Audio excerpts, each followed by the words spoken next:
Welcome to tonight's rabbit hole. It's October 11th, 2025. I have with me not Luke. Luke, I was talking to earlier. With me, Canuck. And tonight, our subject matter is Japan is on alert. Yeah, that's on alert for one big giant reason. The possibility of an incredible total rip of the Nankai Trough. The implications are building, and the chess pieces are being put together. And will it happen? We're going to talk to you about a little bit in some history, and then compare that with what's happening today. So hold on to your belt straps and buckle up. Get ready and go on for a ride with us. So let's start off looking at the Philippines right now. Moving on up. Japan has had a few little small dingers, but it's quiet. It's ultra quiet. Danger, Will Robinson, danger. Danger, Will Robinson, danger.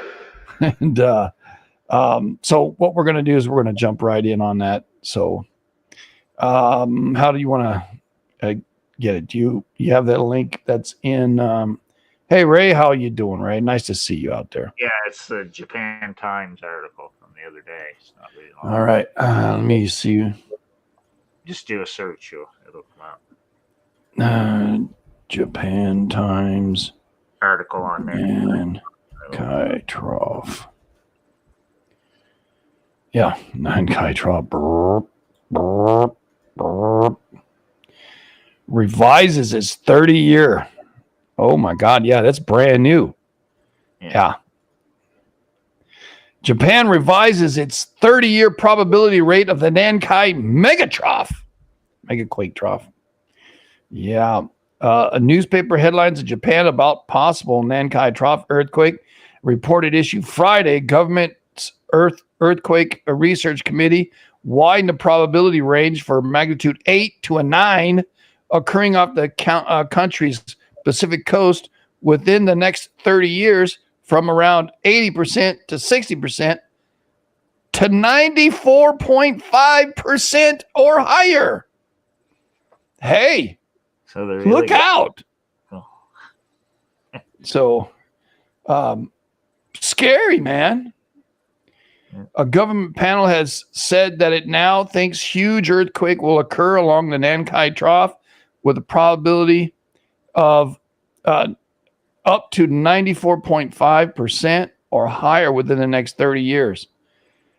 That's not good.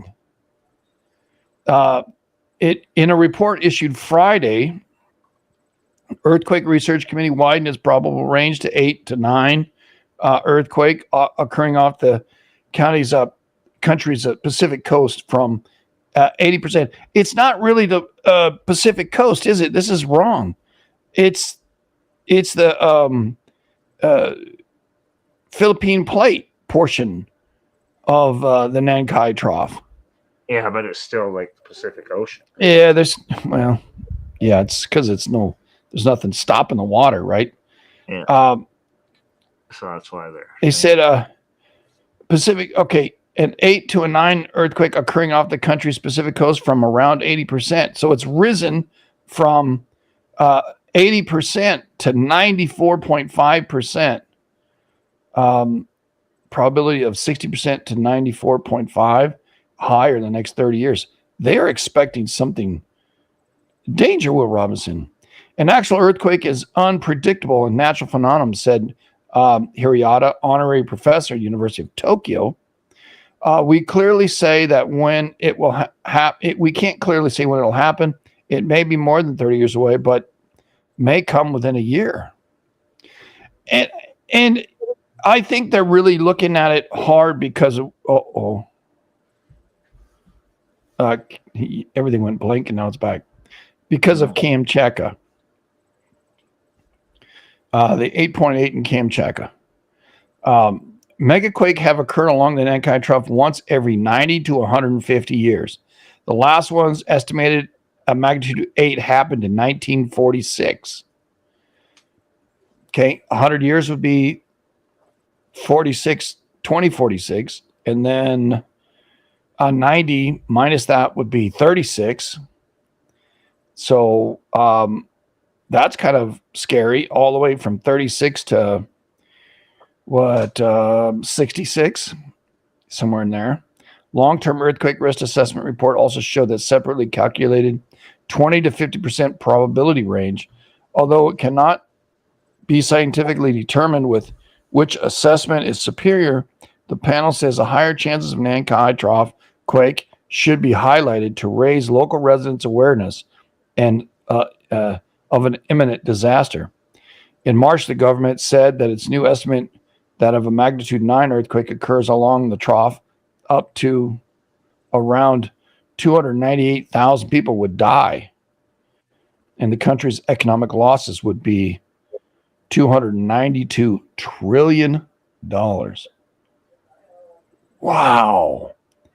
That's completely devastating Japan. And what that would do, that would devastate all economies in the world. Wow.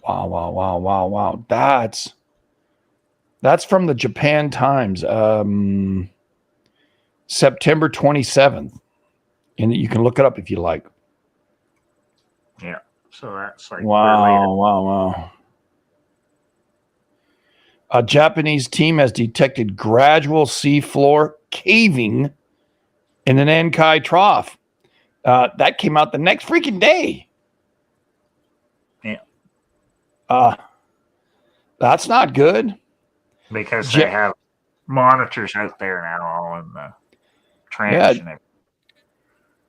Japanese research team recently said that they have detected annual seafloor subsidence or gradual caving near the Nankai Trough off the country's Pacific coast for the first time. The team used water pressure gauges and of the Donat underwater earthquake and tsunami observation network to detect the changes in 2 locations off Kai Peninsula in central Japan. Long-term observations at the multiple sites could aid in assessing the risk of major earthquakes and tsunamis. In the Nankai Trough, the seaside plate sinks under the landside plate, causing the sea floor to lower. Over time, this process can lead to a sudden slip at the plate boundary and result in a major earthquake and tsunami. That's just like what happens up in the Cascades.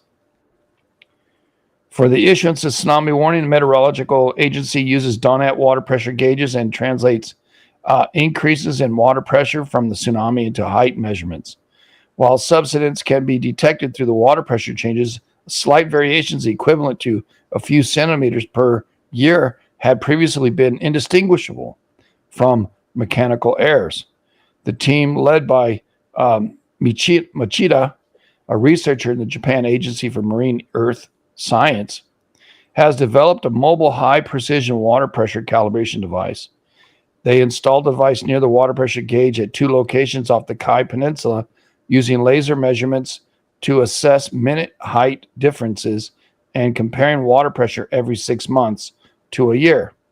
They found that the seabed at locations off the southeast and south of Kai Peninsula sank a centimeter and a half and 2.5 centimeters per year, respectively. The boundary between the plates is not fixed, as small earthquakes can occur intermittently. The plates sometimes slow slip without triggering seismic activity. In the future, we hope to increase the number of sites where the seabed water pressure gauges can be calibrated and clarify long-term subsidence patterns. That's pretty interesting right there, man. Yeah. Wow, man. That's so that area that they're Kai Peninsula, where is that? Kii. Wait, bring it up. Somewhere's near. I think it's near the middle where Osaka is. I think. Yeah, trying to get. There we go.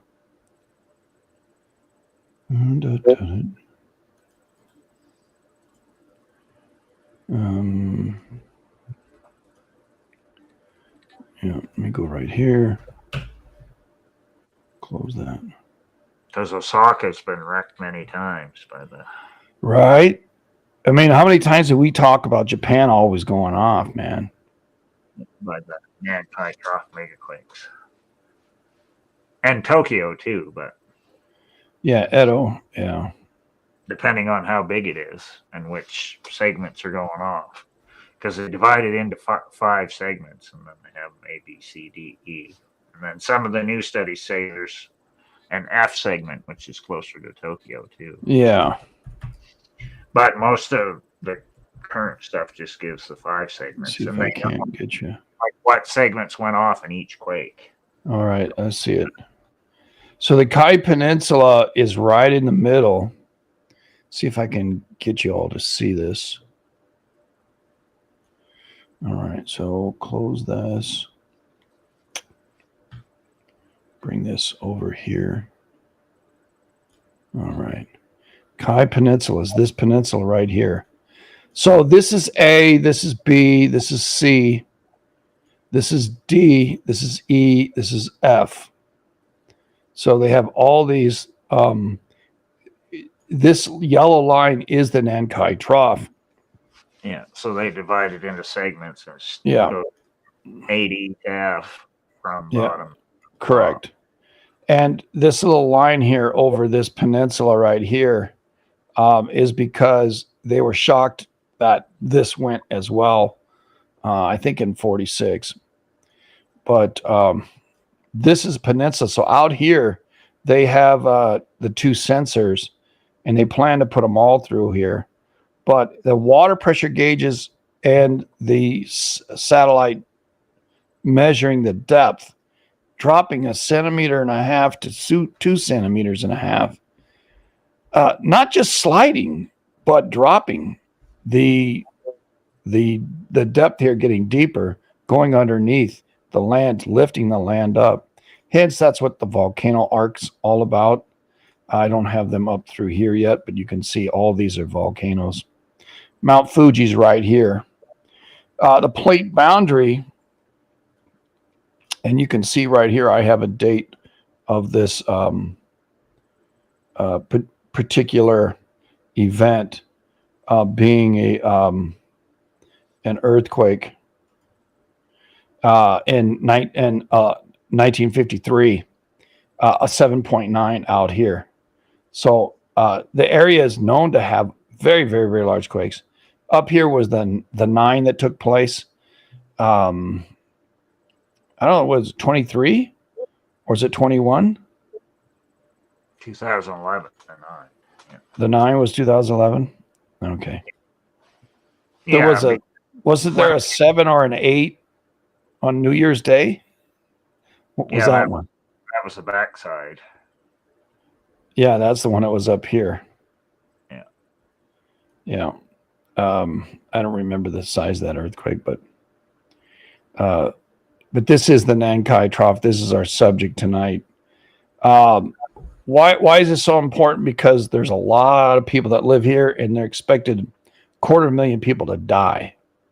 Yeah, so they're thinking it's going to be a full rip like 1707.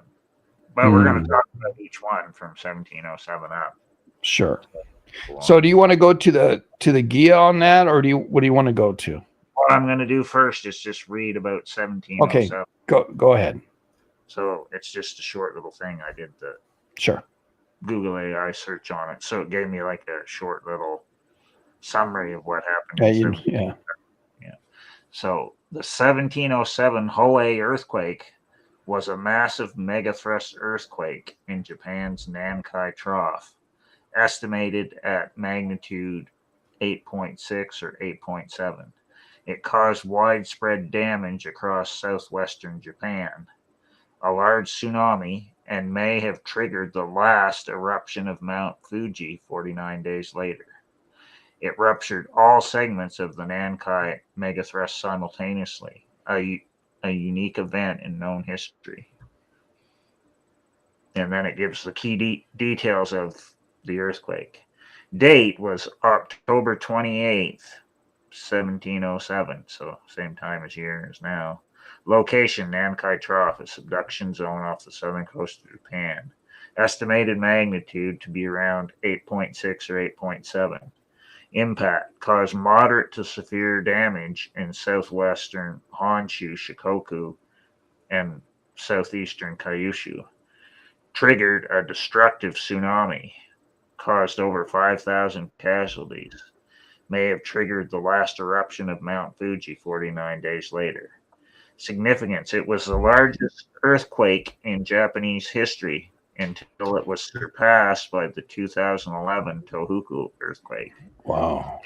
It is the only known earthquake to rupture all segments of the Nankai megathrust at once. So that's the simple. Okay, I'm gonna look up. What year was this? 19 what? 1707. 1707. Okay. So I'm gonna do a search. So 7 years after Cascadia, because our previous show we talked about all the stuff leading up to 1700, but now we're like 7 years after that. Okay. So when you look it up on Gia, you'll see all the other stuff that was happening right between Cascadia and it, because it's only like 7 years difference. And what's interesting, when I was studying Mount Fuji eruption history, the last 2 times it went off, the last time was 1707 after Nankai Trough, but it also erupted in 1700 right after Cascadia. Okay, on screen, everybody. Let me make sure you all can see this. Yes, you can. On screen is all the Japanese earthquakes 7 and above for the last 300 years. Yeah. So where do they happen? Okay, here's the Nankai Trough right through here, right? Well, remember we were seeing a lot of 5s happen right out here. Yeah, and then here's the Nankai right here, right? And then up going up north into Hokkaido. Then off the coast of the Russian islands, they took from Japan. But you can see right here, here's Tokyo. Off the coast up here, here's the big ones, right? 2011 was like right in here. Let me just do the largest. 9.0 Tohoku. That's insane right there. So I'm going to put that in and just put that in this, do a search. It's good to have knowledge of where these big epicenters were because of when we talk about things and we say, oh, wait, there was an earthquake in this area. And what was the date on that? 9.1. I can't even imagine. Is 3/11, 2011. Yeah.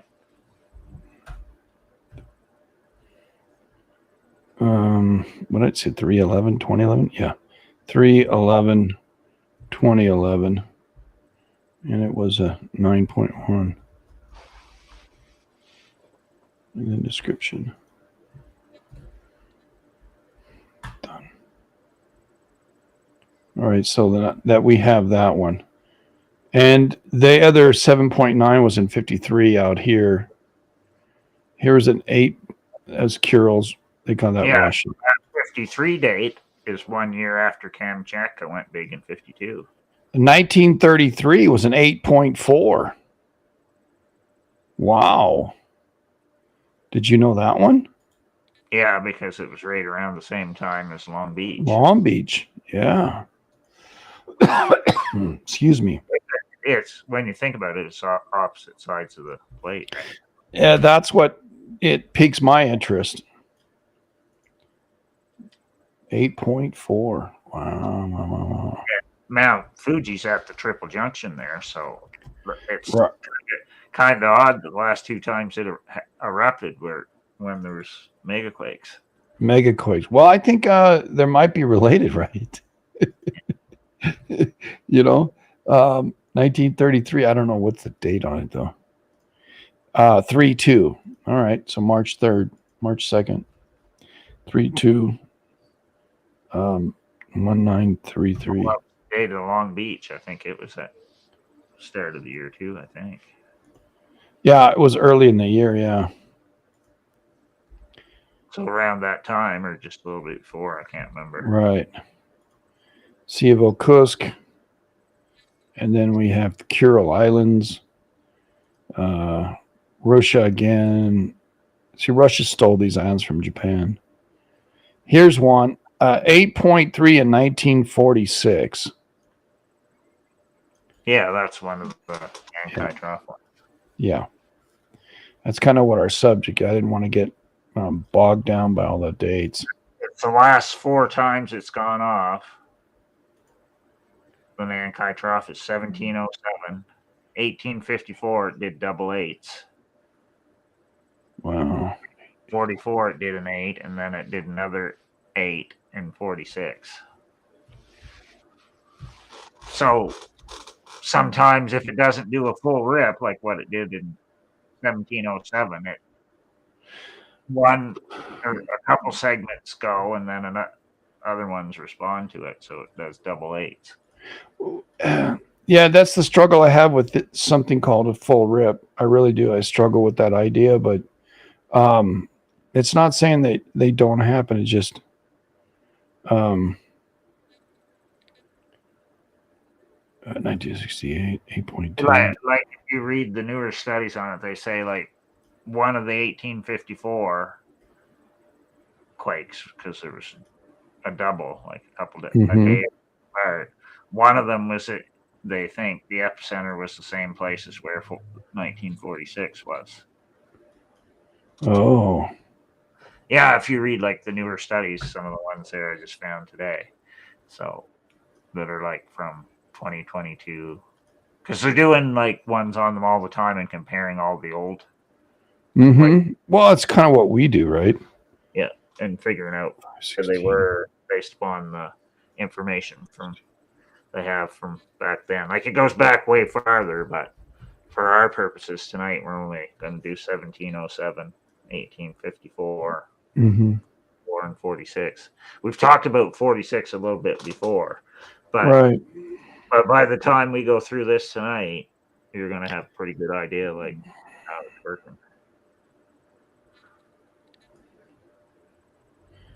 Yeah, what I'm doing is I'm putting on the major quakes on Japan, and giving the dates, because we often look at these earthquakes. Oh, what the hell? That one really got twisted. That's because I did instead of I got to put 4 in there. Think about what's going on now. We have Philippines rocking, and we have Kamchatka rocking. Right. So and then we also just had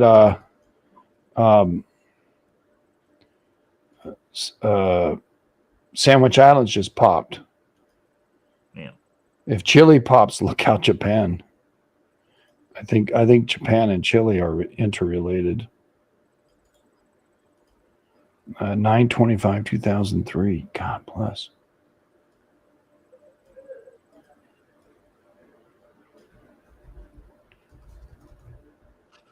Well, you said that quake that was near Tokyo in 53. So that would have been the year after Kamchatka had the big quake. So see, it's all this stuff is all running in together. So it's going to adjust in the middle. That was 8.2. All the stuff that's happening.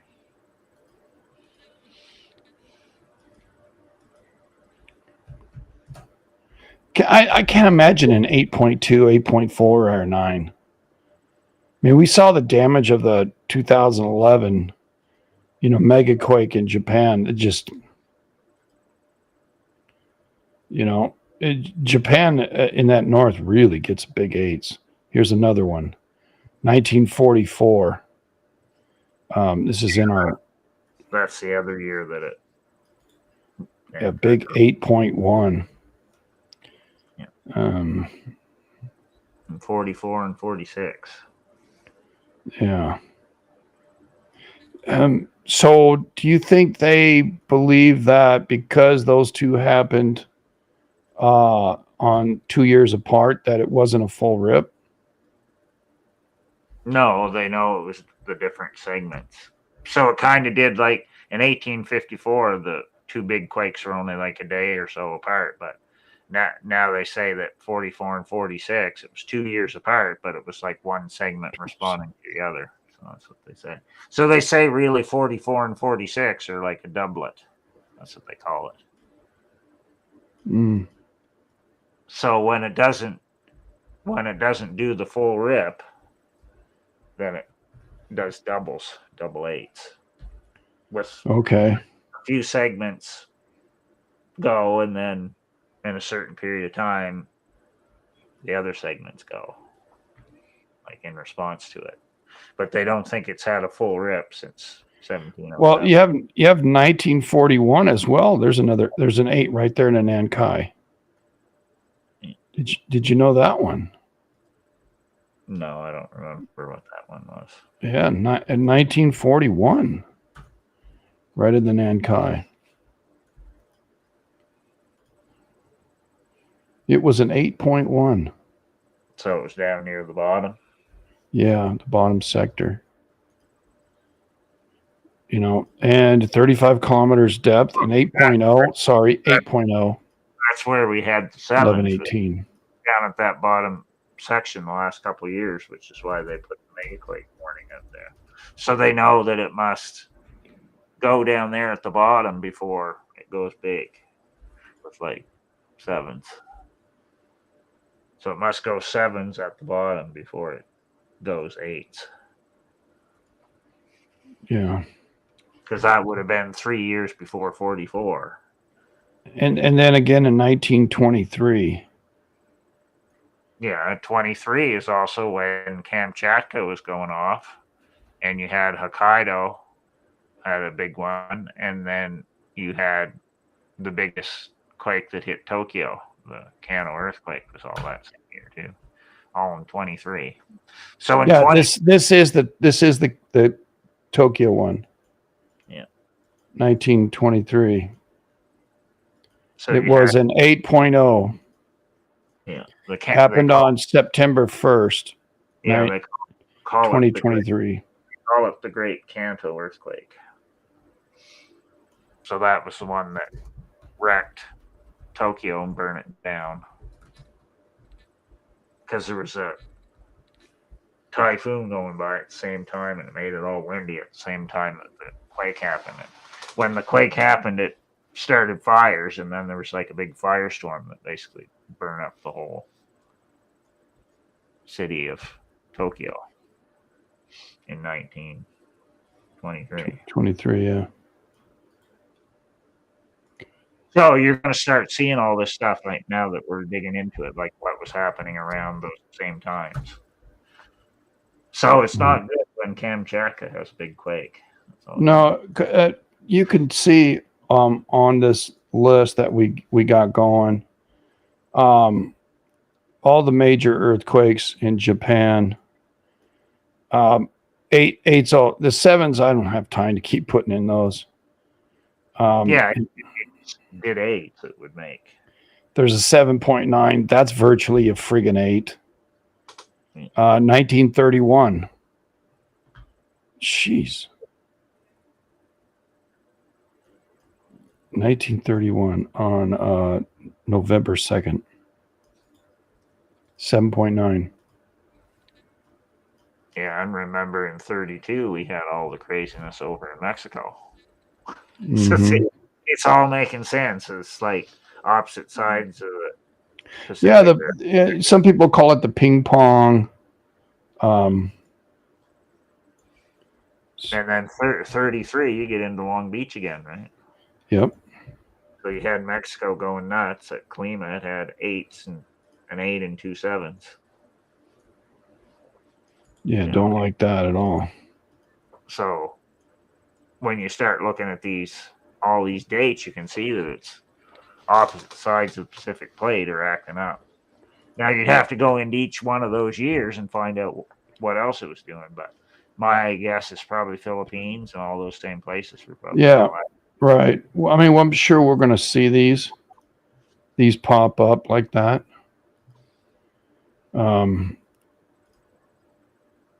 there's a lot of them happen way at the top by Hokkaido. Yeah. Here's the 7.9 RE Japan.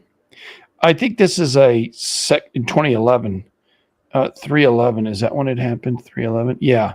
So that 9.0 popped a 7.9 as well. At the same day. Yeah, it was probably one of the aftershocks. Correct. Because there was a foreshock near Tokyo before. It was in a 5 or something? No, 7.2. Okay. So it shook them up because Goldfinger and all them, a bunch of the seismo people were there for a big meeting in Japan. Oh, yeah, the meeting. Yeah. So they just happened to be there when the quake that was a few days before the 7.2, and then they were there for the big one because they were there for like a week or whatever the meetings were. 311. So I remember reading about that. So they were there meeting about earthquake stuff. Big one. Yeah. So it's pretty wild. And like since then, they've compared everything that happened in 2011 to figure out what Cascadia would be like, right? Because basically Nankai Trough and Cascadia are right across from each other on opposite sides of it. Yeah, the 53 quake was out on the Triple Junction on the Isuzu Islands area. Yeah. That's what I'm seeing. But to me, it makes sense because in 53, that would have been the year after the big Kamchatka, 1952. So within a year from that, it adjusted down near the middle. Right. Hence, that's why we're like going, hey. And then also Japan is saying, hey. So like Tokyo's probably in trouble either way you look at it. That it is. Within a year of the big Kamchatka. Because that's how it works. 1911, they had a 7.9. South, right where those 5s hit. So 1911. Yeah, I read about that one before. So that would have been about 5 years after 1906 San Fran quake. Yeah, it happened. Yeah. So when you start looking into all these dates, you'll find out that's what it's doing. It's like bouncing back and forth. All within like a short period of time. And because people aren't 1911. Yeah, people aren't equating one with the other, that's where they're missing out.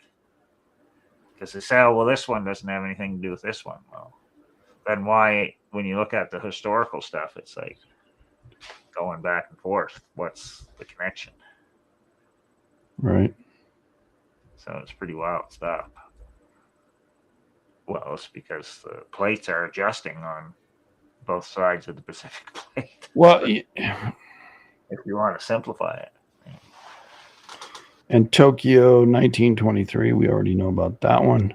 So when the Pacific plate does its moving thing, when it moves in one spot, all the other spots have to adjust to it. So that's basically what's happened. Like, to me, it's not that, it's pretty easy to understand if you're paying attention to all the numbers. So you should be able to figure out, you should be able to watch for what sections should move next, depending on the historical record of it and whatever one you're focusing in on, which is usually the biggest quake. Mm-hmm. Then you should be able to figure out how it's working. And if you think about it, like if you think back to just what we know from the last few years, well, Sand Point went big in 2021 up there, and see now 2011, it was Japan. So then it adjusted over on the other side. You know what's interesting? There were 2 8s in 1923. Yeah. So an 8 and a 7.9. And they weren't that far apart when these things broke. 38 miles apart. Yeah. And if you look, and it devastated Tokyo, right? Yeah. And if you're looking at what happened in 23, Kamchatka was going nuts in the same spot as where it is now. Wow. If you look up the actual location of it. Yeah, the Kurils, 1915. Bonin Islands had one in 2015. Yeah. Well, Kurils 1915 had a big one. Well, that was the same year as Lassen was going off over across on the other side. Right. On the map, I'm seeing that after Lassen went off. northern Japan goes off a lot more than anywhere else, but south of Hokkaido, but north of Sendai, it just seems to happen more. Most of the larger quakes happen in the north. Yeah, and they're expecting off Hokkaido somewhere in 9 Mm-hmm. pretty soon, because it's been a while since it's had a really big one. And now, see, since it had the 8.8 up at Kamchatka and it had the 9 at Sendai Fukushima, see, they're thinking it's going that area goes big. Yeah, so they're thinking somewhere around Hokkaido there is going to go have a really big one. Right. And it has to adjust. Yeah. There's no doubt it has to adjust. 1938. That was a bad year, 1938. Yeah. Put another 7.8 on here.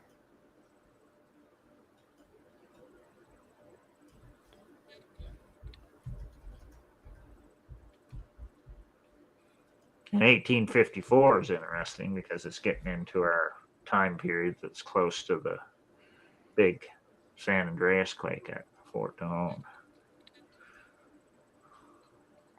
So when we talk about 1854 here in a bit, you'll see how it's all connecting. Because in 1854, Nankai Trough had double eights, like a day apart.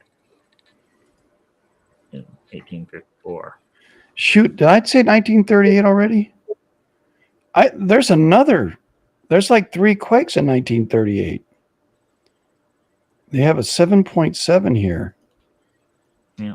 Well, we'd have to look up what was going on in that year. Right? I don't remember anything right offhand now. Yeah, I don't either, but I've got 3 large quakes, not in the Nankai Trough, but just north of Tokyo, just barely north of Tokyo. Well, it'd probably be all running into the stuff that happened in 2011. Because it would have been that same area running up into where the 2011 quake happened. So, like, that whole section has been slipping and moving for. Yeah, it's straight off of Fukushima. Because now that they've been looking into what happened in 2011, they think it has gone big up there in the past that they didn't know about.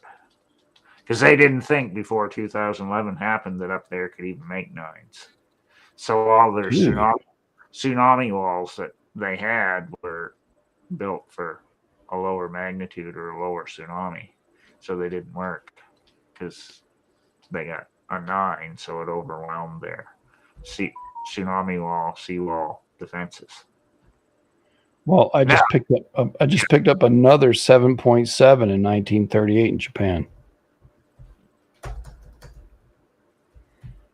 I don't know what the hell was going on in Japan in 1938. Yeah, right there off of Fukushima. Yeah, well, that was their warning before they got involved in World War II. To see that World War II time. Pretty interesting. Yeah, they started in 39, huh? Yeah, and then they had the bad and yet another, 7 points.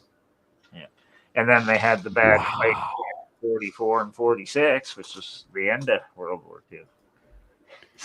It's pretty judgment, right? When you start looking at it. Yeah.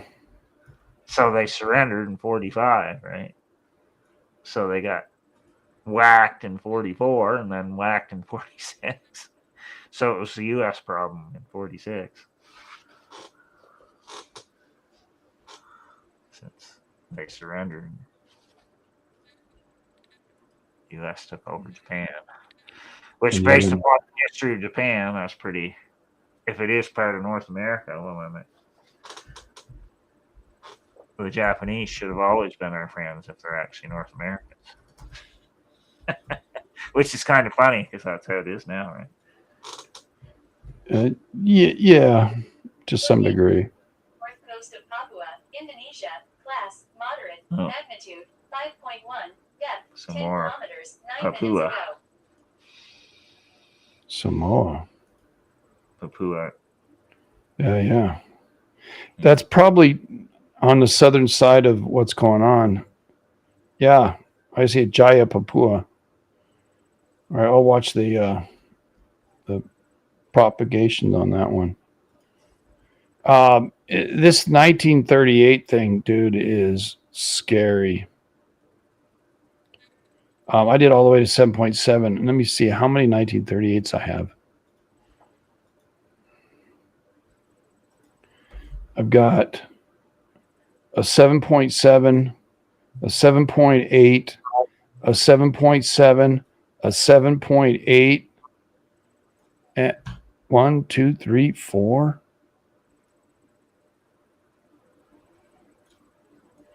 And you can see the line that it went down.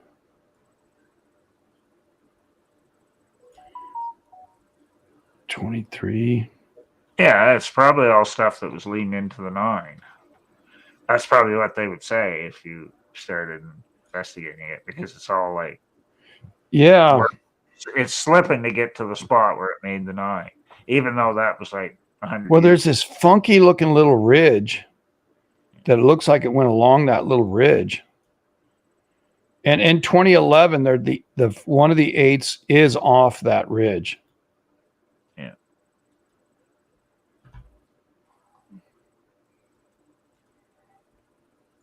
So it makes sense. And like the Philippines quakes now are doing the same thing. If you go and look at it, you can see they're going along 2 different ridges. So it's the same thing.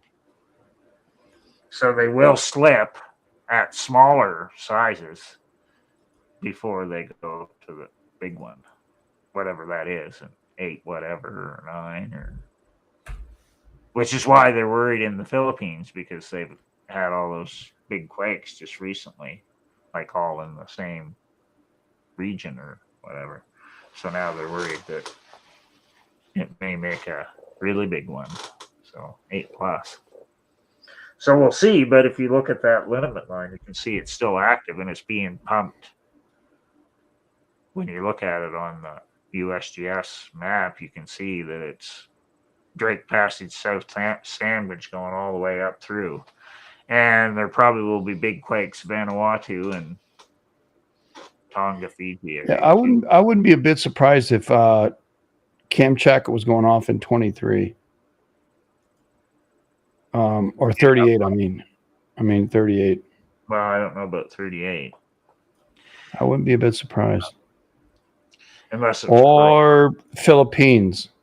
If you're talking about the liniment, the northeast to southwest liniment, that'd be crazy. All right, so do we look at the GIA? Yeah, we have to use GIA for the older quakes. Once it gets into the 1900s, we can use the wiki. All right, let's look at the wiki first. Wiki. On Wikipedia, I can change the date. I want to look at 1938. Just real quick, 1938. I want to know what the hell was going on.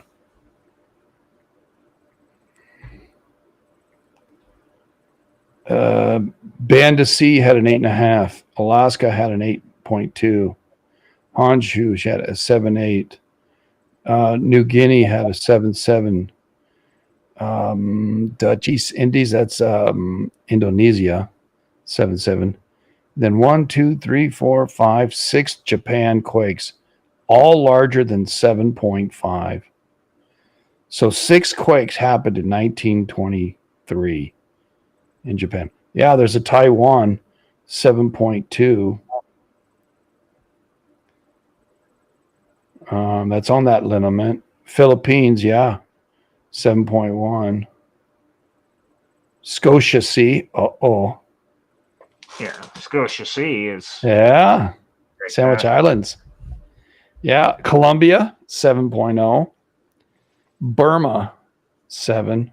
Philippines, 7. And New Zealand, 7. Yeah.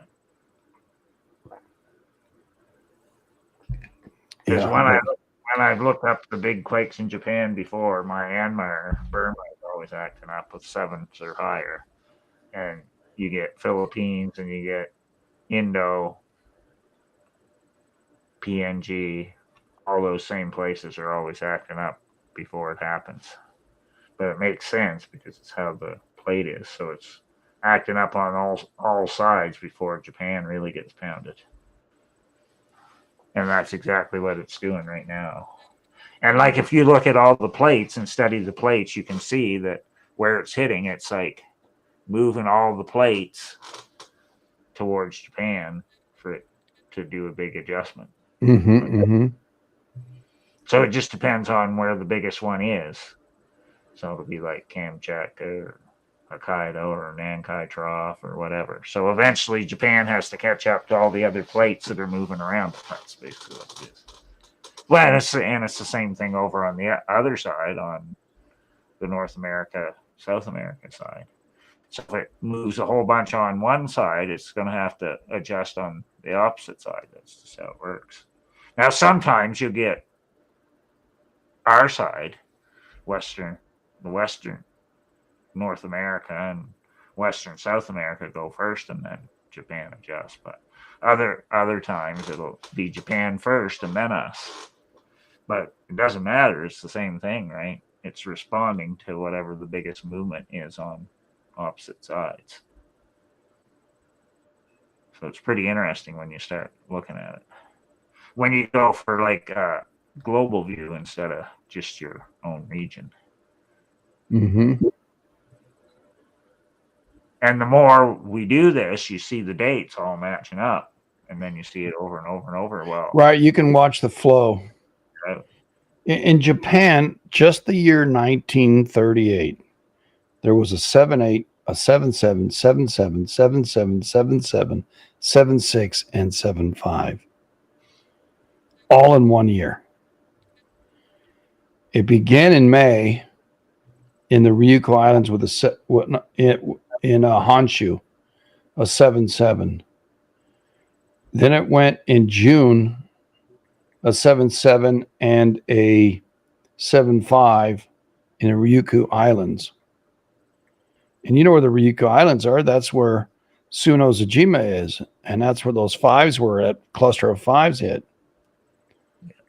And then it went to November 5th in 7.7, November 6th, 7.7.7.6. So it started in May on Honshu, went to Ryukyu the next month, hitting a couple bangers, and then it waited until November, and it went a 7.8, a 7.7, a 7.7, and a 7.6 off of Honshu. So guess what?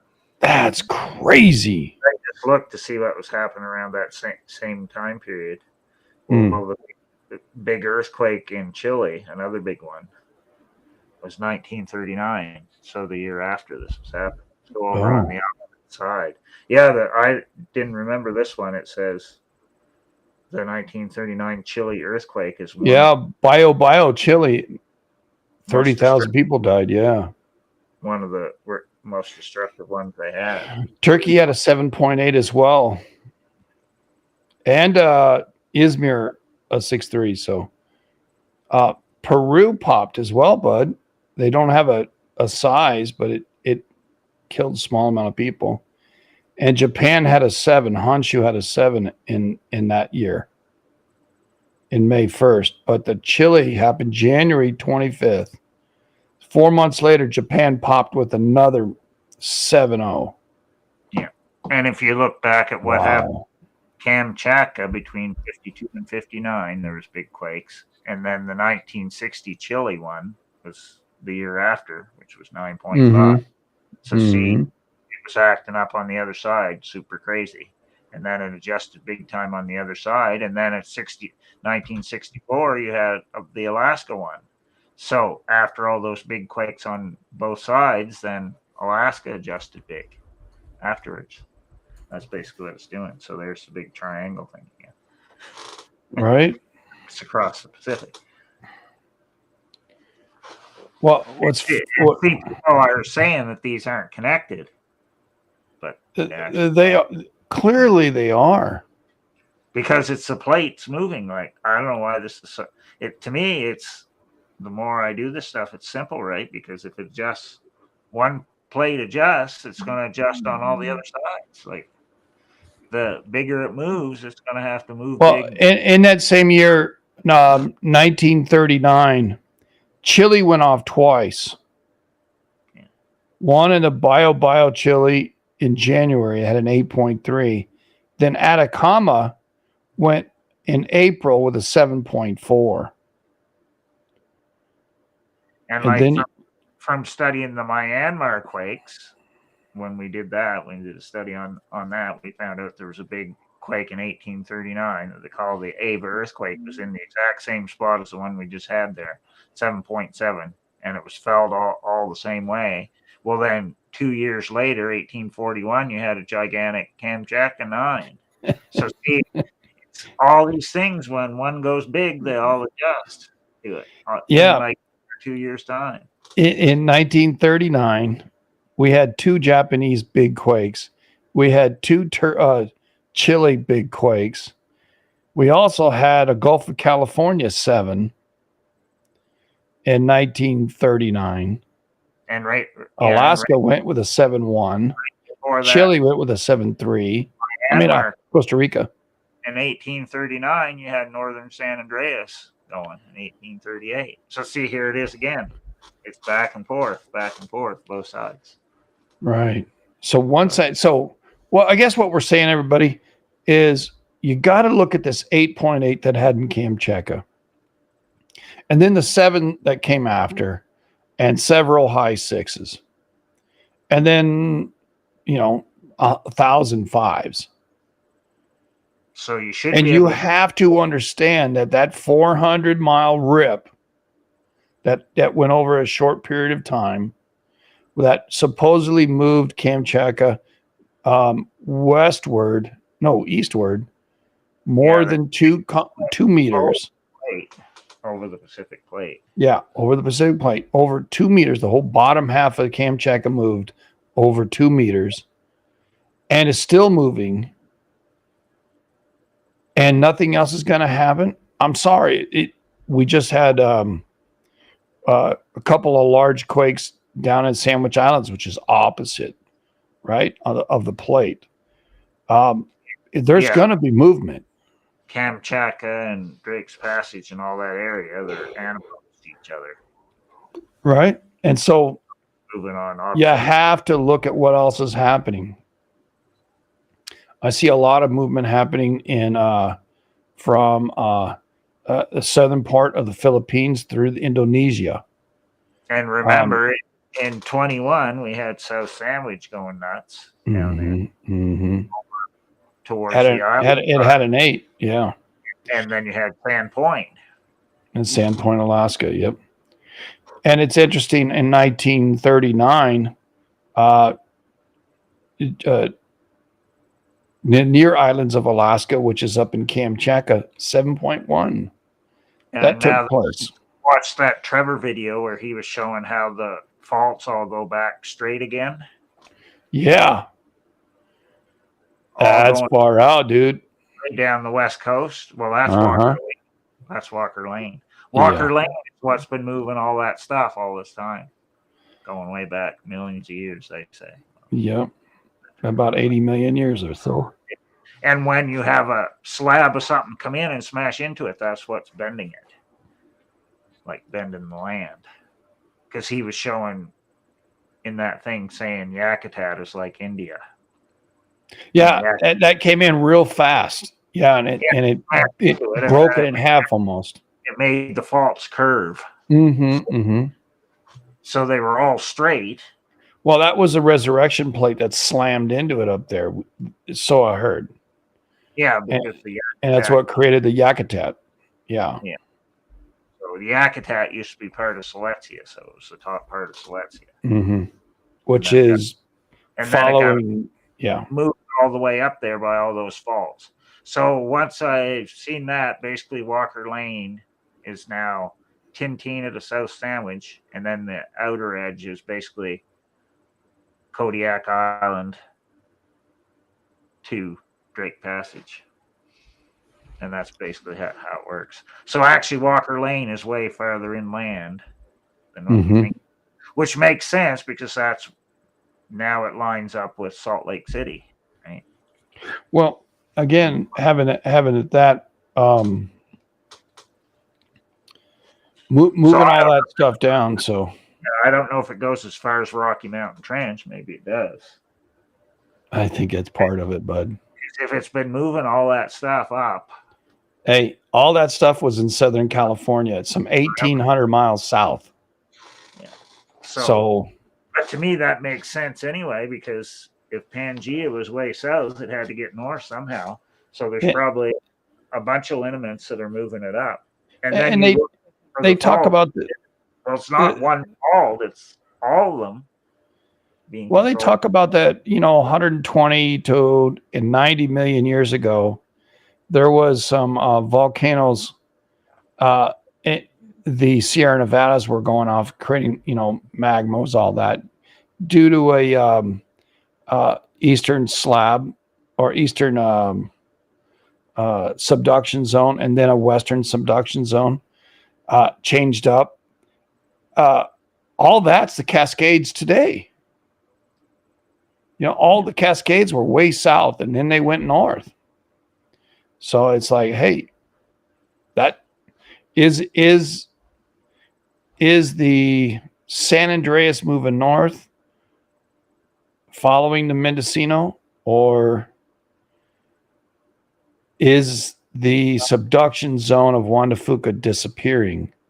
Well, if you want to be really technical, San Andreas is the outer edge of Walker Lane. It's just the coastal side. Yeah. Really. And then farther in is when you get the inland stuff. It's the EPR, is what you're saying. Yeah, but you have to remember that the stuff they're given is going way back. Mm-hmm. So it was doing all this way before we even had the Pacific plate, because there's other plates before that. Apologize. I've been up since 3:00. All right, so you want to check out Gia in 1700s or 1600? No, we'll do 1707 just to see what was happening around. All right. And then we'll move up to 1854 in Gia, and then after 1900 we can do 44. All right. So in 1707, San Salvador had a quake. Yeah. All right. So and opposite side, it crossed. Yep. And they don't know the size. Yeah. Very large quake. Western Japan had one. Had two in 1707. And those were in the Nankai.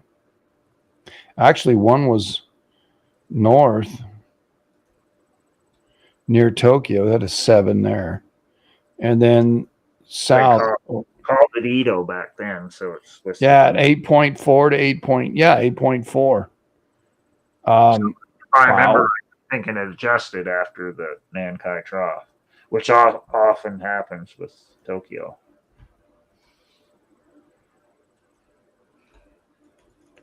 I can't even open an article PDF. I'm going to find where this. Other time looking them up.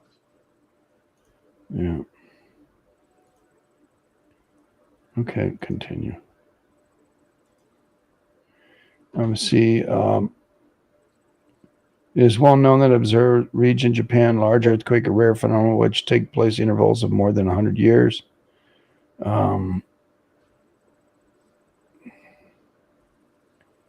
Yep. Brief sketch. Basically goes off once every century, basically. Pretty much.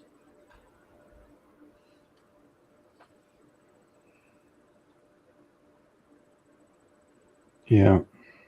So it actually goes more often than Cascadia.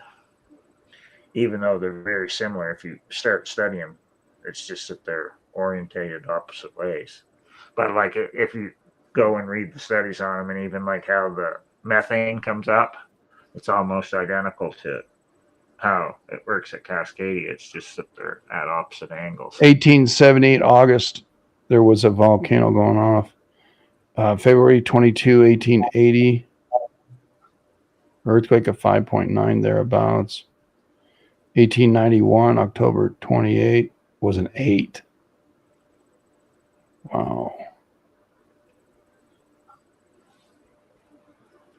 1899, 1896. Yeah, in 1899, you had the big Yakutat quakes over on the other side. So it's pretty interesting when you start looking at it. You can see that that's what it's doing. Right. They won't give me an exact location, but yeah, I guess they've got dates here. Started back in the 700s, between 800 and 900, a massive amount of quakes.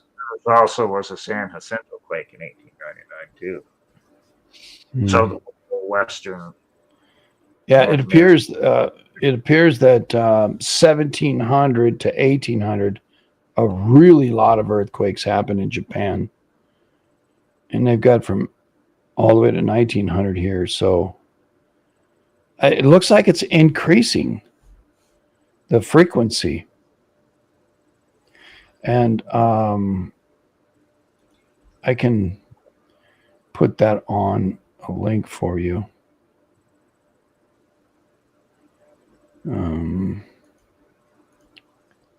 It's an Usami 79 study, historical earthquakes in Japan. And there's the link.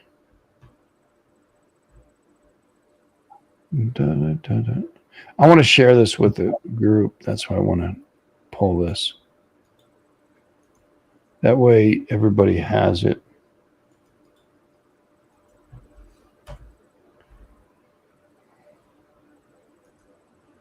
Svalbard again, 4.7. Somehow Svalbard's acting up, dude. Yeah, Svalbard is on that same line if you extend it out. Because I already looked at it. Yeah. It goes right down through. And it goes through China because we just had Why can't I put it? And then it goes right down through Philippines, and then it goes right through PNG, and it keeps going that way towards Vanuatu, and then Fiji. Oh, this is the Tokyo repository, dude. Yeah. Do you have it? Do you have that link? The Tokyo depository? I just scored. I probably have it somewhere, but I don't remember. Wow, man. Okay.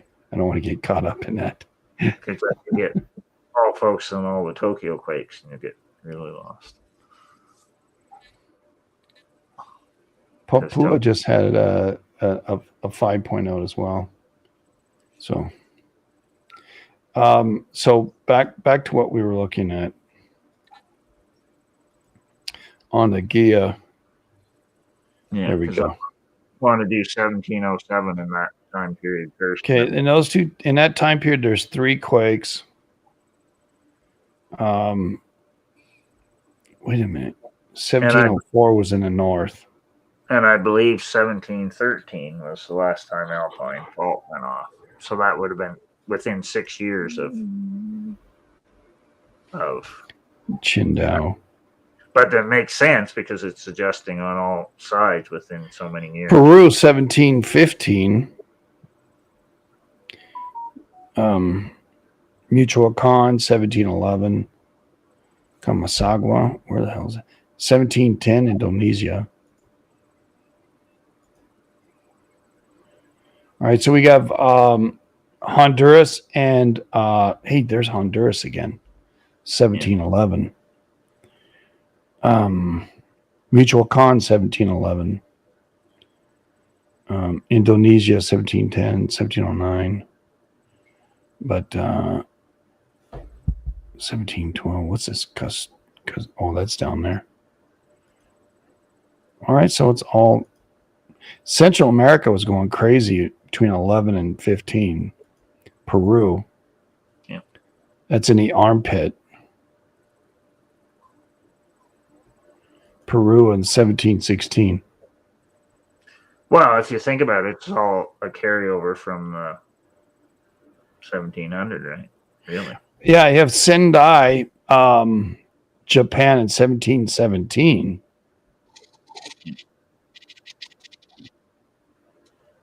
So that would have been 10 years after Nankai Trough.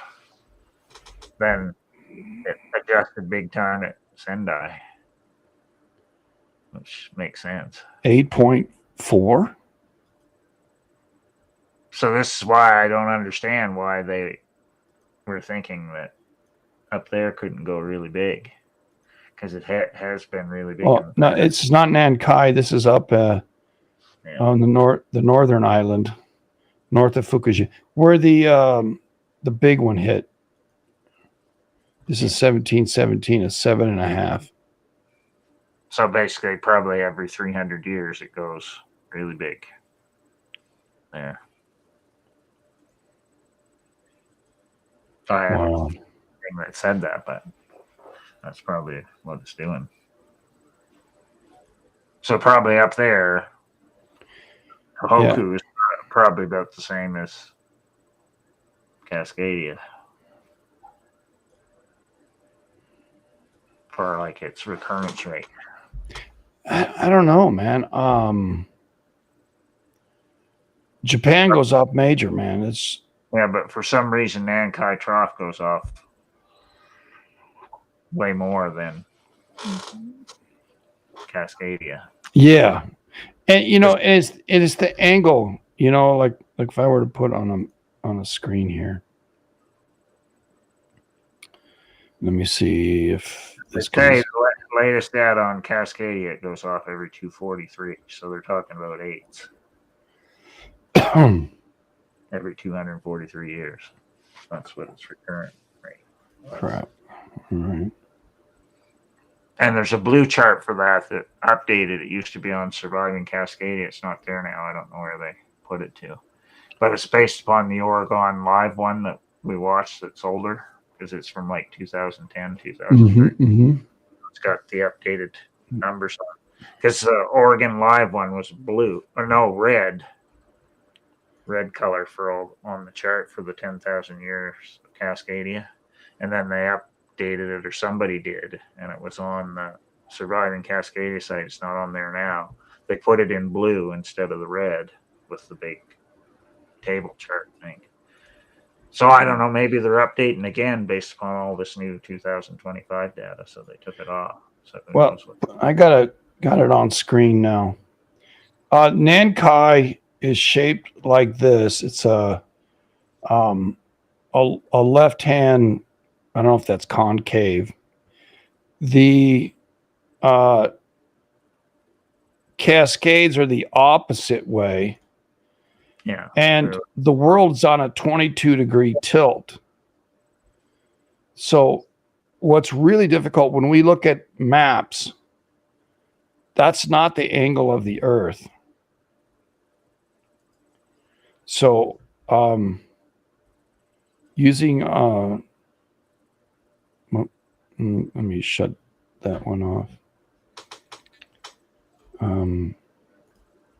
Using the map at 22 degrees,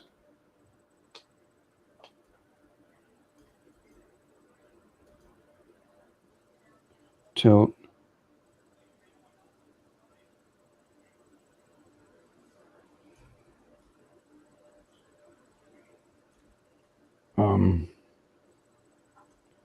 I tilted the Earth, so you can see Nankai is way down here. It's almost for lack of a better word, due north, straight up. But if you just count Earth straight up, right? It's at a unique angle. And then when you look at Cascadia,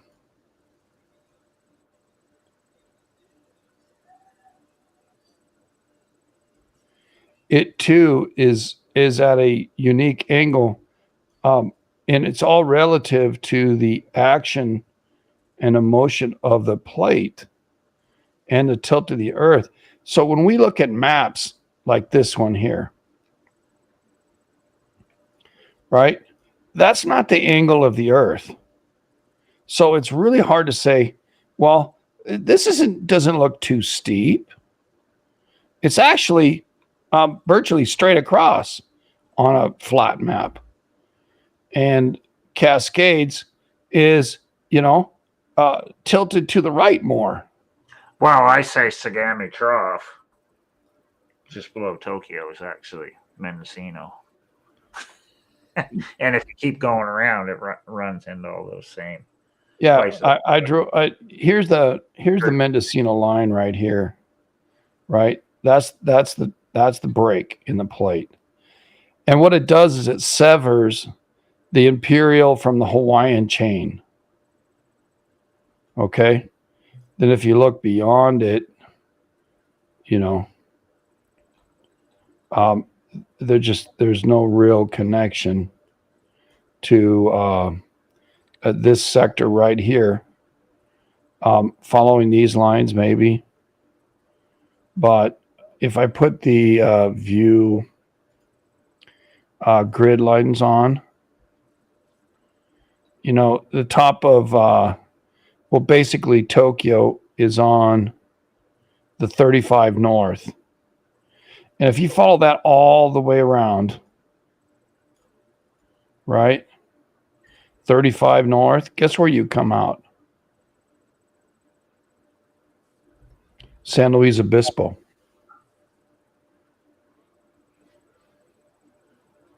So it's quite south of Mendocino. If you just take the Earth, you know what I'm saying? Well, but if you take a flat map, like which we do, we use a flat map. Because the Mendocino's at 40, what is that? Basically 40 north, give or take, 100 miles, 50 miles. And 40 north, if you follow it over to Japan,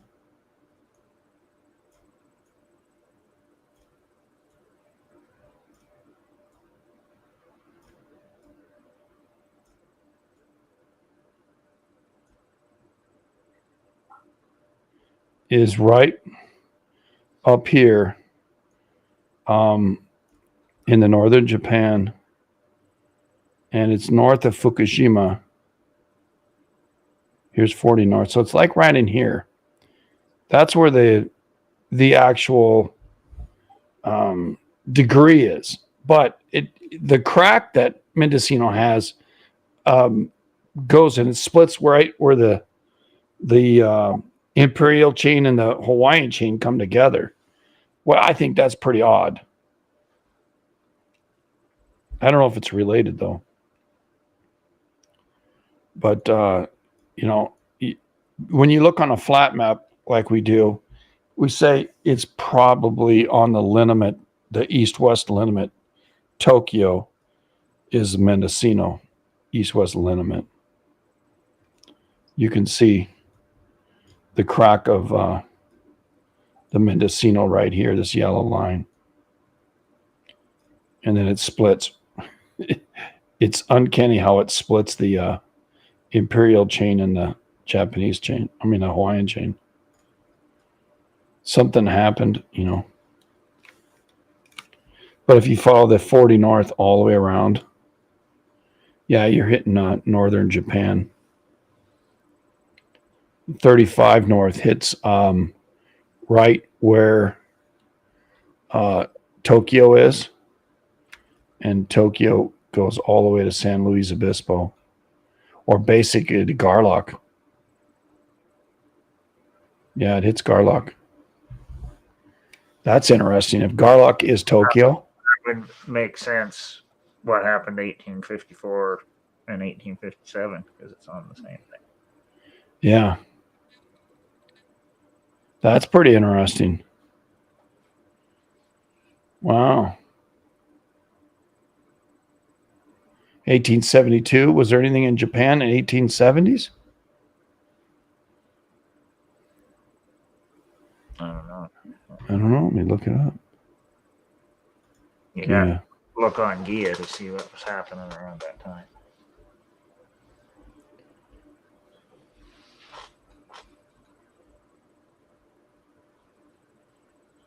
'68 Peru.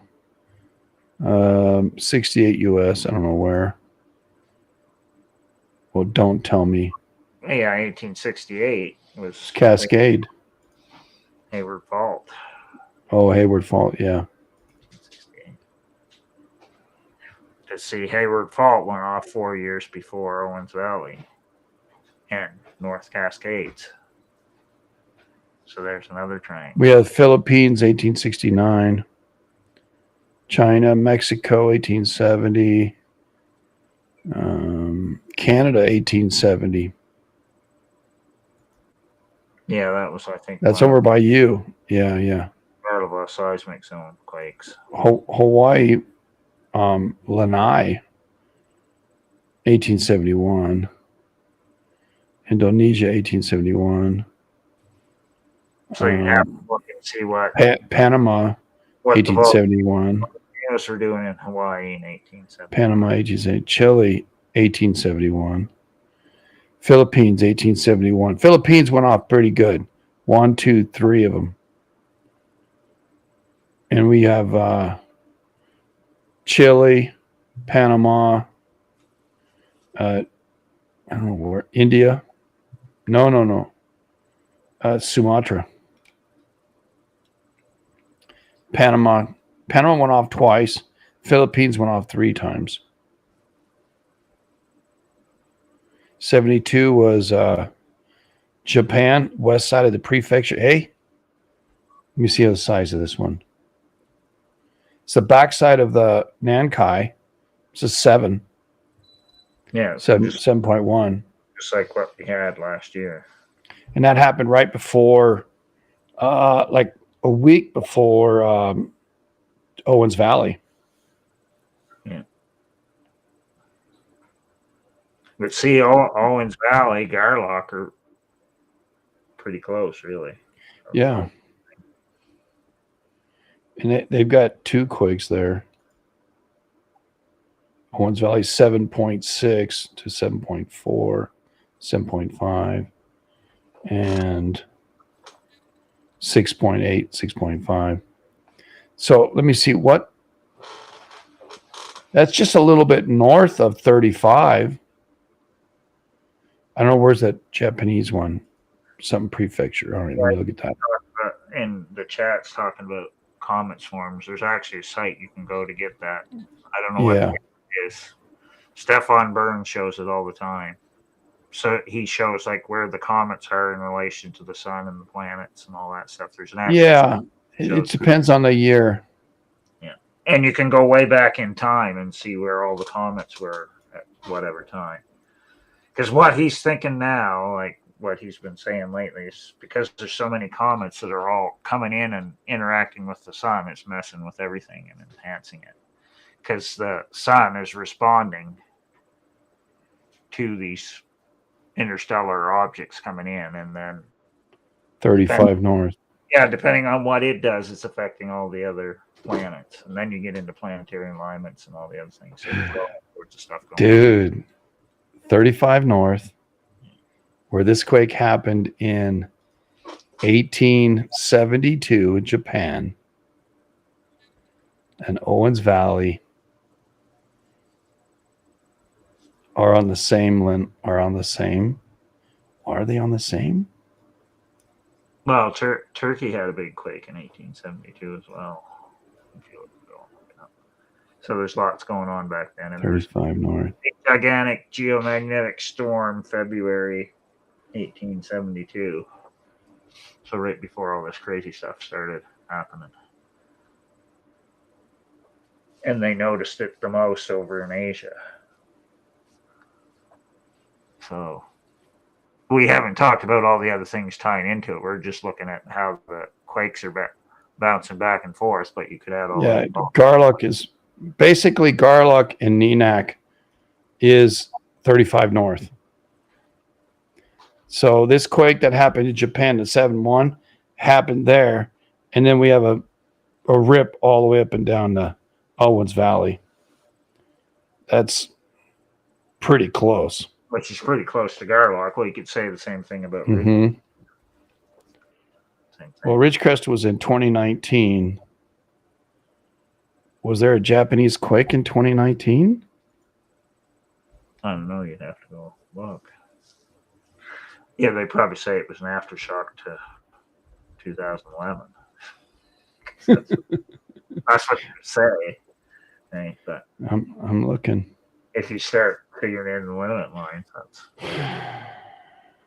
Ecuador, Peru, Indonesia, Banda C, Indonesia, Maluku. Of course, Ridgecrest, Indonesia, Peru. No Japan. Wait. You're right. 4.7 and a 6.3 in January. February, Mexico. Chiapas had a 6.7. Japan, 5.4, Hokkaido. In February. Peru, that's a 7. Isabel, all right, Puerto Rico, okay. and you'll get the 8 in Peru in May, right before Ridgecrest. So, to me, for California to go big, you always need a big South America quake with it, which we haven't had yet. Other than Japan had a 6. Iwate offshore, northeast of Miyako. And then Hawaii had a 5.3. Indian Antarctic Ridge, okay. The Sandwich Islands had a 6. And then we're in May. Japan had a 6.2. Mizaki.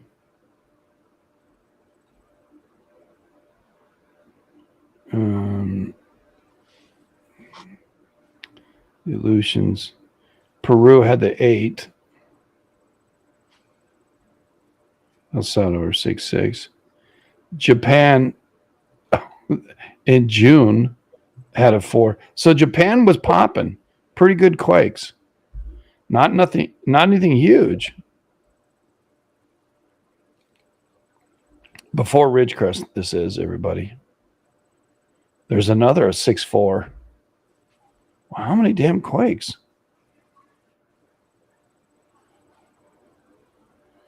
Petrolia had the 5.6, saw that. Kamchatka had a couple of dingers. And then July, that's when Ridgecrest happened. BC happened, and then Searless Valley, Ridgecrest. We've jumped ahead already to recent times. What's that, bud? I said we jumped ahead already to 2019. Yeah, I wanted to see how many Japan quakes happened right around the same time. There's another 2 more Japan quakes in July. July was very busy for Ridgecrest and Searless Valley, those 2 quakes. Japan had Ryukyu Island had a 6.1 on the 13th. And then on the 27th, they had a 6.3. So 1, 2,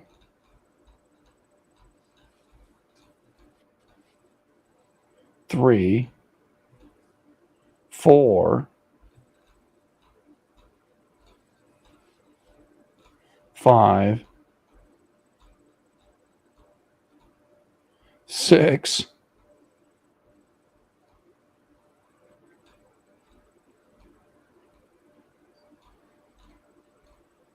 7. Wow. 8, 9. 9 quakes in Japan before and during Ridgecrest. So that's pretty amazing. Say, what? Well, can you say that they're related? Just seems like very odd that that's happening.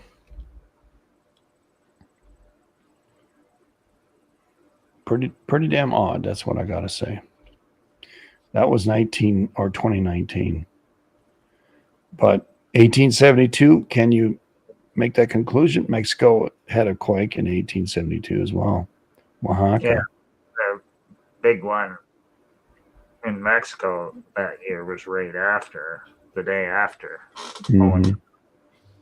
So it like back adjusted, and then you had North Cascades later that year in December, and then in Then 1873, the northern part of Owens Valley went off a couple weeks later after the bottom half went. So 2 big quakes in Owens Valley in 1872. Wow, Washington-Columbia border. Did you know that? Yeah, that's the North Cascades. 6.8. Yeah, that's the North Cascades quake in December. Yeah, that happened after Owens Valley. Yeah, and then in 1873 we had the big Southern Oregon. So it made a triangle between Owens Valley and North Cascades, and Yeah, El Salvador was banging in 73. Salvador really banging in 73. Philippines, and then if you go back before all this, it was 1854 Nankai what was Trough, this? and then 1857 Fort Tejon. Oh my God! In Brookings, don't tell me. Then 1860, 1865 San. There's the Cascade right there. Remember we were talking about these Cascade quakes that happen that are not related to Petrolia. Yeah. 1873, there was a Cascade quake just south of Gold Beach. That one of the other episodes, which they now think 7 because it made the turbidites in that Acorn Woman Lake. 6.9, yep, 7.3, somewhere in there. That's interesting. So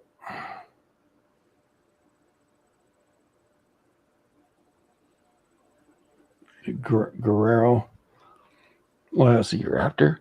So if you go back to 1854, double eights, Nankai Trough, coming up through, all this stuff is all leading into all this stuff that we're talking about right now. All right, so let me look at 1854. Because you're going 20 years out.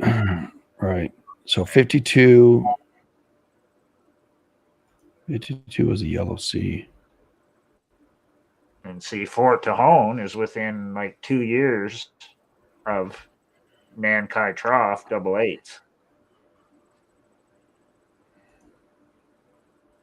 Because Fort Tejon is January 1857, and these 1854 Nankai Trough quakes are in December. Did you know there's an 1853 earthquake in Japan? Right there near Tokyo, near Fuji. Yeah. And the size is a 7. Well, Tokyo always gets hit either right before Nankai Trough or right after. That's far out, dude.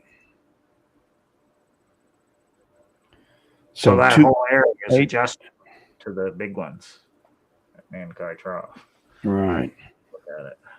So it's either adjusting before or right after. But that makes sense because Mount Fuji is where the triple junction is.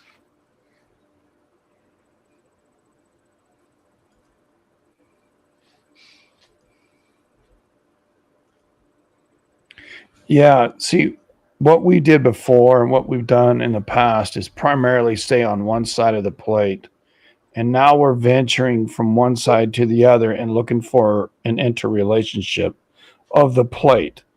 Not necessarily the location, but the plate itself. What's happening on one side is happening on the other, and in an adjustment. So I think that adds to what we do normally.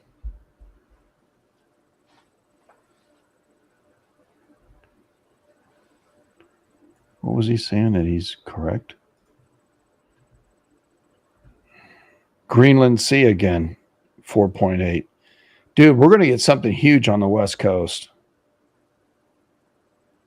That's like 4 quakes now on that side. Yeah, it's when it swarms with 5s on that side and moves North America to. Well, you got Svalbard pushing. You got the mid-Atlantic. You got up there. You got the southern Atlantic pushing real hard. That's got to come all the way over. You have to remember when it's doing that, it's also pushing Europe and Asia the other way. Away, yeah. It's from the Mid-Atlantic Ridge. Far out, dude. So you have VPR pushing the Pacific Plate one way, and then you're having the Mid-Atlantic Ridge or the Atlantic Ridge, pushing too, yeah. But it's also pushing Eurasia that way too. So see, it starts making sense. Yeah, that's really key. Most people look at earthquakes like a singular event that happens, and it's kind of like a magic show. Just like all of a sudden, pops. And if you look at like what's happened the last 5 years, you can see what it's doing because Sand Point's adjusting from North America moving that way. But also on the other side now, Kamchatka and all that stuff is from Eurasia moving towards it, all from the Mid-Atlantic Ridge and Iceland being crazy. Yeah, it's far out. So that's what it's doing. Right? Well, if you're there on YouTube or Rumble and you like this video, please share it with everybody you can. You can find us over here on twitch.tv/JoeSlickLive, Monday through Friday, 7 to 10 a.m. And the morning report is at 8 o'clock, Arizona time, that is. Rabbit holes are on Wednesdays and Saturdays at 7. And we do have other specials we do. We'll be broadcasting Nick Zentner's stuff and then commenting on those during the November. And also we do that during the day when we have time to set those up. There's a couple of good videos out there that we'll be commenting on. And what we're trying to do is prepare people for the inevitable earthquake and what to do about it. And it's scary, but it's not. And it's not the end of the world, hopefully. But make you prepared and put it in the back of your mind to have a plan. Have some food set aside for each member of your family, even the pets. You know, I recommend 1 to 3 months of the freeze-dried stuff, and then also have a lot of water on hand, because if the power goes out, your water's not going to work unless you're coming downhill from a pump. But generally speaking, the pumps will stop. And have cycle it in out like we do here. We'll cycle new water in, and we'll cycle older water. We'll drink it and then just keep it cycling through it, so we always have plenty of water on hand, because that's going to be the greatest commodity. And have a plan where to go in case the building falls, or if you're in an earthquake or in a crisis, not just earthquakes, tornadoes, hurricanes, and the like, fires. Have a plan. It's smart to have a plan. Have medication, if you can. I know a lot of these doctors, they don't give you 3 months in advance, but have medication, have your documents every month, print out your documents on from the websites of the bills that you have, so that you can prove it and that you made the payments. And anything else like that, be prepared. And remember, don't get none on you.